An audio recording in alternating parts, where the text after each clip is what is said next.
হরে কৃষ্ণ। আজ আমি যে আলোচনা নিয়ে আসছি তা হইল অভিশাপ ভগবানকেও ছেড়ে দেন নাই, আর ভগবান এই অভিশাপ কেন গ্রহণ করলেন এর কারণগুলো আমি বিস্তারিতভাবে বলছি। ভগবান কৃষ্ণ তাকে অভিশাপ দিয়েছিল গান্ধারী, যে আমার বংশে যেমন ভাইয়ের হাতে মৃত্যু হয়েছে, তেমনি তোমার বংশে ভাইয়ের হাতে মৃত্যু হবে। কিন্তু ভগবান এই অভিশাপটা সে গ্রহণ করে নিয়েছিলেন। এই ভগবান যাই অভিশাপ আশীর্বাদ গ্রহণ করে, সে কিন্তু এই ধর্ম স্থাপনের এবং সাধুকে রক্ষা করার জন্য, দুষ্কৃতিকারীকে ধ্বংস করার জন্য সে এই সব কিছুই করতে পারে। তার নীলা বোঝা বড় কঠিন। এখন কথা হলো, এই যে ভাইয়ের হাতে মৃত্যু, এটা তার গ্রহণ করাতে তার সন্তান আদি যারা ছিল তারা বা এক ভাই আরেক ভাইয়ের হাতে এইভাবেই মৃত্যু হয়েছে। এখন যে মৃত্যু হয়েছে, আমরা বলতে পারি যে মৃত্যু হয়েছে এই কারণটা তার অভিশাপ গ্রহণ করাতে। এখন এই যে জরাবেদের হাতে মৃত্যু হইল, তো জরাবেদ কি তার ভাই ছিল? অবশ্যই, যেহেতু অভিশাপ গ্রহণ করা হয়েছে, এই জরাবেদ কিভাবে তার ভাই হলো আমি তা বলছি। এই বসুদেবের ঔরসে শূদ্রার গর্ভে এই জরাবেদের জন্ম।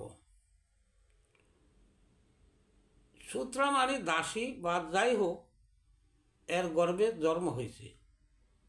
এখন যে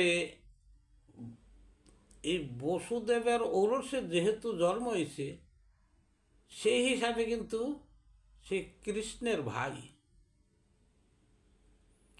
তাহলে আমরা বুঝতে পারতেছি যে এই জরাবেদ যে তাকে হত্যা করছেন বা তীর বিঁধাইছেন, এই ভাইয়ের হাতে ভাইয়ের মৃত্যু হয়েছে, তাই তা কৃষ্ণ তা গ্রহণ করছেন। আরেকটা ছিল ত্রেতা যুগের অভিশাপ। এই দুইটা অভিশাপ এই দাপরে আইসা সে গ্রহণ করছে। ত্রেতা যুগে রাম যখন সুগ্রীবকে তার সাথে যুদ্ধ করতে নিতে চেয়েছিলেন, তখন সুগ্রীব বলছিল, যদি আমার ভাই এই বালিকে বধ করতে পারো তাহলে তোমার সাথে আমি যুদ্ধ করতে যাব। এই সুগ্রীবকে যুদ্ধে নেওয়ার জন্য সে বিনা দোষে বালিকে হত্যা করেছিলেন। এখন তার বালির স্ত্রী বলছিল যে তুমি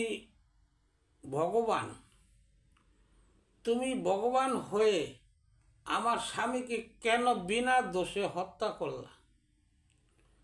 আমি তোমার কাছে এই কৈফিয়ত চাই। যখন তার কাছে এই কৈফিয়ত চাইল, তখন সে আর উত্তর দিতে পারল না, কারণ ভগবান বুঝতে পারছে কাজটা অন্যায়। তখন এই বালির স্ত্রী বলল যে আমি তোমাকে অভিশাপ দিলাম, আমার ছেলের হাতে তোমার মৃত্যু হবে। তুমি কেন বিনা দোষে আমার স্বামীকে হত্যা করলা? তখন রাম ভগবান বলল, হ্যাঁ ঠিক আছে, আমি এই অভিশাপ গ্রহণ করলাম, তবে এই যুগে নয়। আমি যখন দাপরে কৃষ্ণ হয়ে আসব, তখন আমি এই তোমার ছেলের হাতে যে মৃত্যু হবে, এই অভিশাপটা আমি গ্রহণ করে নিলাম। সেই হিসাবে এই বালির ছেলে অঙ্গদ দাপরে আইসা জরাবেদ নামে সে জন্ম নিয়েছে। এখন কথা হলো, ভগবান এর এত জায়গা থাকতে তার পায়ের তালুতে তীর বিঁধল কেন? এটা একটা প্রশ্ন। তার শরীরে বিঁধতে পারত, কত অঙ্গ ছিল, হাত পা যা ছিল, বুকে বিঁধতে পারত, কিন্তু না বিদ্যা কি হয়েছে, তার পায়ের তালুতে তীর বিঁধাইছে, অঙ্গদের তীর। এর কারণ, দুর্বাসা মুনি একদিন পায়েস খেতে খেতে কৃষ্ণকে বলল, না ওই পায়েস তোমার সর্ব অঙ্গে মাখো। কৃষ্ণ ব্রাহ্মণ মুনির পায়েস, তার আদেশ পালন করার জন্য সে তার সর্ব অঙ্গে এই পায়েস মেখেছিল। মাখার পরে কিন্তু সে পায়ে আর মাখে নাই, কারণ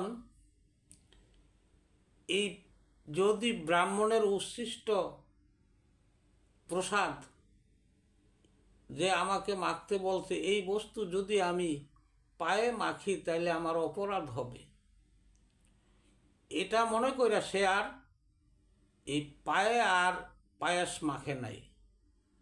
এখন দুর্বাসা মুনি বলছিল যে তোমার এই যে পায়েস মাখলা, তোমাকে কেউ কোনো দিন আঘাত করে কিছু করতে পারবে না, কিন্তু ওই যে পায়ে না মাখাতে এখন পাটা বাকি রয়েছে, তাকে আঘাত করার একটা জায়গা বাকি রয়েছে। তাই কি করলো, এই ভেদ যে পাখি মনে করেছিল যে কৃষ্ণের চরণ ছিল রঙিন লাল, এখন সেই এই রাঙ্গা চরণ দেখে সে মনে করছে যে এটা একটা পাখি নাকি, এরকম মনে করছিল। তো গাছে উঠা সে পা ঝুলে বসেছিল, তখন সে তীর যে মারছে না, তীর গিয়া পায়ের তালুতে গিয়া বিঁধ দিল। যদি অঙ্গে মারতো তাইলে কিন্তু এটা গিয়ে বিঁধতে পারত না, যেহেতু দুর্বাসা মুনির পায়েস বা ব্রাহ্মণের বা মুনি ঋষির পায়েস তার গায়ে মাখা আছে। এখন এই যে ভগবান যে অভিশাপগুলা গ্রহণ করলো, ভগবান যাহা করে তাহা কিন্তু তার এই নীলা কার্যের জন্য করে, বা সৃষ্টির রক্ষাতে, সাধুকে রক্ষা করার জন্য, দুষ্কৃতিকারী ধ্বংসের জন্য, ধর্ম স্থাপনের জন্য সে অনেক কিছুই করতে পারে। যেমন গৌরাঙ্গ মহাপ্রভু ব্রাহ্মণদিগকে সে সবসময় জ্বালাতন করতেন। তার মনে উদ্দেশ্য ছিল যে ব্রাহ্মণরা আমাদেরকে অভিশাপ দেয় না কেন। তখন ব্রাহ্মণরা জ্বালাতন পাইয়া সে অভিশাপ দিল যে তুই লক্ষ্মী ছাড়া হবি। লক্ষ্মী ছাড়া মানে বাড়ি ছাড়া, সন্ন্যাসী হইতে পারবো। তার মনে আশা ছিল আমি যদি বাড়ি ছাড়া না হই তাহলে তো সন্ন্যাসী হইতে পারবো না, আর জীবকে উদ্ধার করার কাজে আমি যাইতে পারবো না। তাই কি করছেন, এই ব্রাহ্মণ থেকে সে যেভাবে হোক সে অভিশাপ গ্রহণ করছে। এই যে ভগবান অভিশাপ গ্রহণ করা, এটা আমাদের বা এই জীবের কল্যাণের জন্য সে সবই করে। কিন্তু আমরা মনে করি যে ভগবান হইয়া সেও অভিশাপ গ্রহণ করে। আর ওই অভিশাপ যে পাপ পুণ্য অভিশাপ সবই তার সৃষ্টি, তো এর সৃষ্টি হয়ে তাকেই গ্রাস করে। কারণ এটা ভগবান বুঝিয়ে দিয়ে গেছে যে অভিশাপ পাপ কাউকে ছাড়ে না, সবাই এটা গ্রহণ করতে হয়। আর ভগবান যদি গ্রহণ না করে তাহলে পৃথিবীর কারো গ্রহণ করা প্রয়োজন নাই। এই জন্য ভগবান বলছে আমি যদি এই এগুলা পাপ পূর্ণ গ্রহণ না করি এই জীব আর গ্রহণ করবে না।